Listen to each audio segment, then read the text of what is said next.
بسم اللہ الرحمن الرحیم. السلام علیکم. آپ کیسر خان یوٹیوب چینل دیکھ رہے ہیں. جو چیز آنی تھی وہ آ چکی ہے, بجٹ بھی آ چکا ہے, مگر ہم بجٹ کے اوپر کوئی لمبی بات کرنے والے نہیں ہیں. میں آپ کو کچھ اور خاص باتیں, کچھ ضروری چیزیں آپ سے شیئر کرنا چاہ رہا ہوں آج کی اپڈیٹ کو لے کر, کیونکہ آپ نے کہا بھی ہے, مجھے کمنٹس آئے ہیں کہ آپ نے بجٹ کے اوپر بات نہیں کی. بجٹ کے اوپر بات کرنا انتہائی آسان ہے, حساب کتاب بڑا آسان ہے. آپ لوگوں نے بہت لمبی تقریر کر کے بتایا ہے. 1 منٹ لوں تو بتاؤں کہ آپ کی جو انکریمنٹ ہوا ہے 15% ہوا ہے, مہنگائی 30% ہوگی. آگے آپ حساب کتاب میں غریب تباہ ہے, یعنی کہ 15% بڑھا کر 30% جو ہے نا آپ کے اوپر مہنگائی آئے گی, تو آپ 15% اور ڈاؤن ہو جاؤ گے, جو آج کی پوزیشن ہے. ایک بات ہو گئی. دوسرا, جو چیز پہ میری نظر تھی وہاں ڈیمیج ہو چکا ہے, اور وہ یہ ہے کہ تعلیم اور صحت, اس دونوں کے اوپر کٹ آف کیا ہے, دونوں کو کاٹ دیا گیا ہے, یعنی کہ دونوں کا بجٹ کم کر دیا گیا ہے. اور یہ وہ چیز تھی جس پہ میری نظر تھی. خالی میں نے پورا بجٹ جو ہے نا سگریٹ پہ بڑھا رہے ہیں, یہ کر رہے ہیں, وہ کر رہے ہیں, باقی بات میرے لیے کام کی نہیں ہے. میرے لیے صرف اور صرف صحت کی ویلیو ہے. جان ہے تو جہان ہے, صحت کی ویلیو ہے, اور تعلیم. تو جس گھر کے اندر بھی, اگر میں کہتا ہوں, اگر کسی گھر کو بھی تعلیم کی سہولت نہیں ہے اور صحت کی سہولت نہیں ہے, وہ گھر بھی تباہ ہے. تو یہ تو ملک کی بات ہو رہی ہے, آپ نے ملک کے اوپر چھری پھیری ہے. تو آپ کہتے ہیں پیسہ لگا کہاں رہے ہیں, تو یہ میں تھوڑا سا انفارم کر دیتا ہوں پیسہ کہاں لگے گا. تو وہ یہ ہے کہ آئندہ مالی سال کے دوران 1500 میوزک ٹیچرز بھرتی کیے جائیں گے. یہ ضروری کام ہوتے ہیں نا, یہ ضروری کام ہے. آپ نے تعلیم کی بات کی, آپ نے صحت کی بات کی, تو یہ تو میری بات تھی, اور مجھے تو اتنا علم نہیں ہے, کہ مجھے تو سمجھ میں نہیں ہے. میں کوئی مفتا اسماعیل تھوڑی ہوں جو اتنی عقل لے کر آ جائے. یہاں پر عقل دیکھیے آپ. آئندہ مالی سال کے لیے 1500 میوزک ٹیچرز بھرتی کیے جائیں گے. میوزک ٹیچر کی تنخواہوں کی سمری محکمہ خزانہ کو ارسال کر دی گئی ہے. یہ ہے خبر, یہ ہے خرچہ. 1500 میوزک ٹیچر جو ہے آپ کو میوزک بھی سکھائیں گے, اور ہو سکتا ہے کہ ڈانس کے ٹیچرز بھی اگلے سال, اگر یہ حکومت رہی تو 2023 کے بجٹ کے اندر ڈانس کے ٹیچر بھی آ جائیں گے. پھر خوب آپ اسکول کے اندر جو ہے, ہم لوگ یہ چیزیں حاصل کرنے کے بعد آپ فیس کر سکتے ہیں کسی ملک کو جنگ کے اندر, یا کسی کو فیس کر سکتے ہیں ٹیکنالوجی میں, آپ فیس کر سکتے ہیں. اب ہم بات کرتے ہیں کہ یہ اب میں ایک چیز آپ کو دکھا دوں, کیونکہ ہم لوگ جو ہے, ہم لوگ ٹیکس دیتے ہیں, ٹیکس مانگا گیا ہے ہم سے مزید, اور ٹیکس کے اندر جو ہے وزیر آ جاتے ہیں, مشیر آ جاتے ہیں, معاون خصوصی آ جاتے ہیں. تو پھر ان کی ڈیوٹی یہ ہوتی ہے کہ وہ, جیسے ہمیں بتایا جاتا ہے کہ صبح 8 بجے یہ مڑ جاتے ہیں, تو صبح 8 بجے کو اٹھنے کے بعد یہ کرتے کیا ہیں. تو اس پر ایک صحافی نے سوال کر لیا, کو میں پہلے وہ دکھا دیتا ہوں, اس کے بعد آگے بڑھتے ہیں. تو میڈم, یہاں کے آگے بعد جو اس سائڈ اور اس سائڈ کے گورنمنٹ منسٹر تھے, یہ سرکاری خزانے سے تنخواہ لیتے ہیں, یہ 3-4 گھنٹے آپ کے ساتھ کورٹ میں آتے ہیں. آپ کو نہیں لگتا کہ ان کا کام عوام کے پرابلمس کو سالو کرنے کے اوپر ہونا چاہیے؟ Oh no! اگر ان کے کام میں کوئی کمی ہے تو مجھے بتائیں. ان کے کام میں کوئی کمی نہیں ہے, وہ اپنا پورا نا پلیز, بالکل نہیں. خدمت کی نیت سے آئے ہیں, دن رات. کبھی آپ نے یہ بھی دیکھا ہے کہ وہ رات کو 2 بجے تک اپنے آفس میں بیٹھ کے بجٹ پہ کام کر رہی ہیں؟ وہ کیونکہ آپ کی, لیکن آسٹیرٹی کی بات کرتے ہیں, اس کا فائدہ یہ ہے کہ اگر خاتمی کی بات کرتے ہیں تو انڈسٹریز کو آپ نے وہاں رہنا چاہیے. oh no! وہیں ہوتے ہیں بھائی. نہیں, سوری, یہ آپ نہیں, بالکل نہیں. وہ اس پارٹی کے ممبر بھی ہیں, اور وہ یہ ہمارا حق ہے, پولیٹیکل ایکٹیویٹی بھی ہمارا حق ہے. وہ جس کے پاس جائیں نہ جائیں ان کی مرضی, لیکن اگر انہوں نے اپنے کوئی جو اپنی رسپانسبلٹیز ہیں ان کی ادائیگی میں کہیں کوتاہی کی ہے تو اس کے لیے ہم جواب دیں, وہ کوئی نہیں ہے. 2 چیزوں کا اعتراف جو ہے اس ویڈیو میں ہمیں ملتا ہے. ایک, بجٹ بنانے میں مریم اورنگزیب کا ہاتھ ثابت ہوا ہے, اور وہ جو بجٹ جس طریقے سے میں نے آپ کو کہا کہ تعلیم میں مجھے شکایت ہے اور صحت میں شکایت ہے, تو وہ مریم نواز بتا رہی ہیں کہ بجٹ رات کو 2 بجے تک بیٹھ کے مریم اورنگزیب بناتی رہی ہے. لیکن آپ کو دکھایا یہ جا رہا ہے, یعنی کہ جو آپ کو رپورٹ دی جا رہی ہے کہ وہ بجٹ بنانے میں مفتا اسماعیل کا کوئی کردار ہے, تو وہ واضح نہیں ہو سکا ہے, کیونکہ یہ اعتراف جو ہے اسے سامنے کیا گیا ہے. مریم اورنگزیب کی خاموشی جو ہے وہ اس بات کی نشاندہی کرتی ہے کہ جی ہاں, وہ بجٹ بنانے میں ملوث ہے. اس کے علاوہ ایک اعتراف اور ہوا ہے کہ وہ پولیٹیکل ایکٹیویٹی بھی کرتی ہیں, کیونکہ وہ پارٹی کی ممبر ہیں. پولیٹیکل ایکٹیویٹی جو وہ کر رہی ہیں وہ دوران جاب کر رہی ہیں, یعنی کہ آپ تصور کر سکتے ہیں کہ اگر وہ صبح 8 بجے اٹھ کر دن کو 12 بجے تک پولیٹیکل ایکٹیویٹی کر رہی ہیں, تو ان کی تو پولیٹیکل ایکٹیویٹی جو ہے یہ خیانت آ گئی نا. ان کی جو اصل کام ہے، یعنی کہ عوامی خدمت، وہ تمام چیزیں، اس میں تو خیانت آ گئی ہے.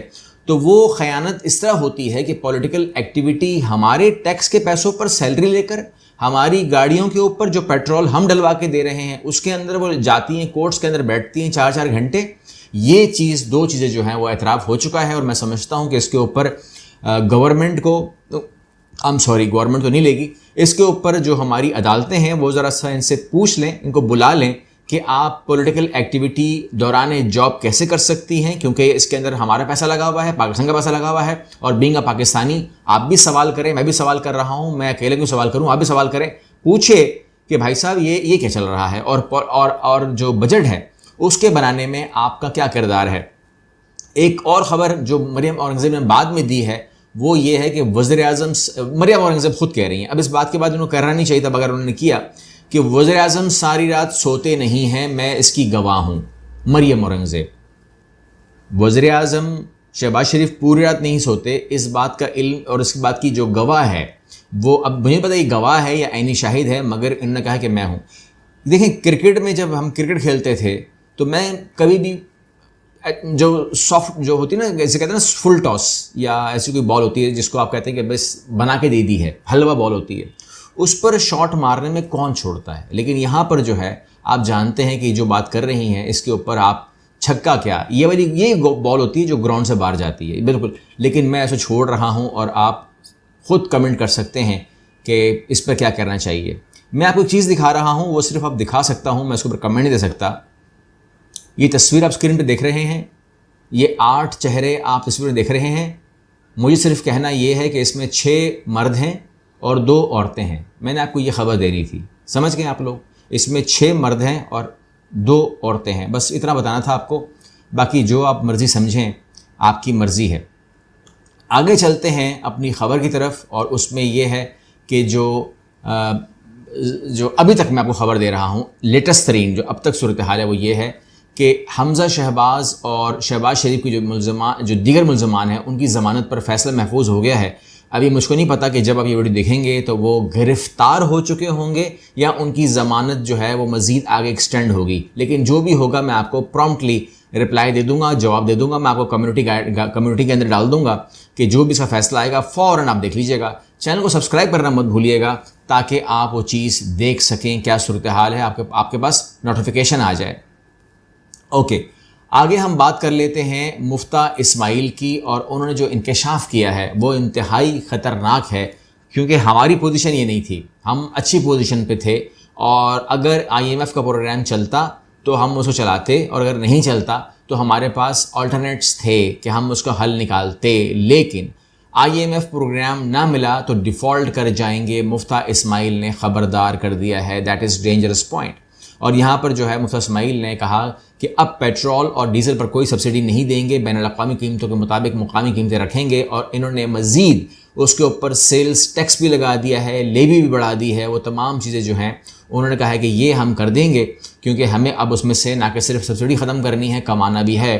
اور انہوں نے یہ تو نہیں کہا، لیکن میں بتا رہا ہوں، انہوں نے کہا کہ اس کے علاوہ جو ہمیں پیٹرول ملتا ہے وہ فری ملتا رہے گا. یہ وہ نہیں کہہ سکتے، میں کہہ رہا ہوں آپ کو، کیونکہ آپ لوگوں سے ہم لیوی بھی لیں گے، سیلز ٹیکس بھی لیں گے، قیمتیں بھی بڑھائیں گے، اور جو شرائط IMF نے رکھی ہیں اگر ان شرائط کے اوپر ہم چلے گئے تو پھر ہماری ملکوں سے لڑائیاں بھی ہوں گی، کیونکہ یہ کہہ رہے ہیں کہ جا کے چائنا کا گریبان پکڑو. یہ IMF نے کہا ہے، یا کو میں بتا رہا ہوں، یہ خبر ہے.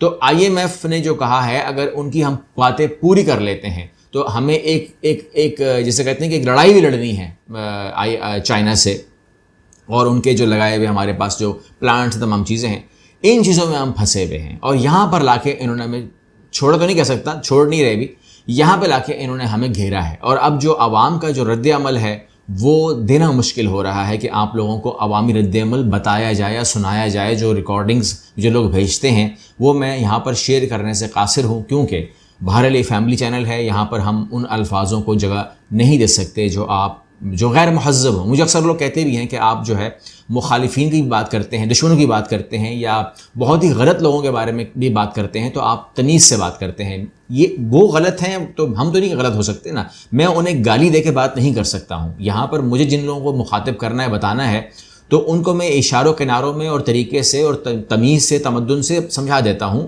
اس کے بعد ان کو پتہ ہے کہ میں کہنا کیا چاہتا ہوں اور میں کہتے کہتے کیا رک گیا ہوں اور میرے کہنے کا مطلب کیا تھا. یہی اس چینل کا خاصہ ہے کہ آپ سمجھ جاتے ہیں اور تبھی اس چینل کو سبسکرائب کر کے آپ میرے ساتھ رہتے ہیں, کیونکہ آپ کو پتہ ہے کہ خبر آپ کو مل جاتی ہے. الفاظوں میں رد و بدل کرنا پڑتا ہے کیونکہ یہی تقاضا ہے اس چینل کا, کیونکہ آپ لوگ دیکھتے ہیں فیملی کے ساتھ, تو آپ لوگوں کو اس میں شرمندگی نہیں ہونی چاہیے. بڑوں کو سمجھ میں آ جاتی ہے, بچوں کے سر سے اوپر سے گزر جاتی ہے, یہی ہم چاہتے ہیں. اگلی ویڈیو میں ملتے ہیں انشاءاللہ. اللہ حافظ.